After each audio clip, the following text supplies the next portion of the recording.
బ్రతుకే మాయ ఏ జాలిలో సారమిల్తేనయ్యా.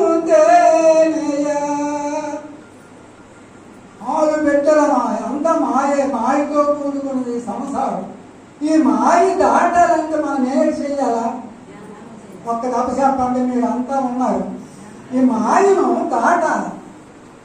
అందుకు మనం ఏం చేయాలి? మనలో ఎన్ని గుణాలు ఉన్నాయి అది చెప్పండి.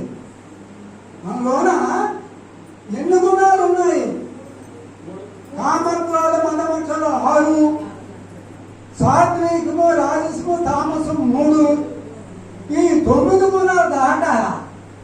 ఈ 9 గుణాలు పరమేశ్వరుని దగ్గర దాటిన తర్వాత పరమేశ్వరుడు చూడగలరు. అయితే అది ఎలా దాటాలా? అది మనం తెలుసుకోవాలి. ఎలా దాటాలమ్మా చెప్పండి. అది ధ్యానము ద్వారా ఎక్కడికి వెళ్ళినా తీర్థయాత్రలు రామేశ్వరం కాశీ ఇదంతా వెళ్ళినా ఒట్టి ప్రయోజనం ఎక్కడ లేదు. మన తృప్తికి వెళ్తాం కానీ అందులో నేర్చలేదు. హాయిగా కూర్చొని గురువుగారు ఉన్నారు. హాయిగా మనం కూర్చొని ఆ ధ్యానం చేసుకుని ఏ పుస్తకంలోనూ కూడా ధ్యానం అనేసే ఉంటుంది. అందుకు మనం ధ్యానం చేసుకుంటాం మంచిది అనేసి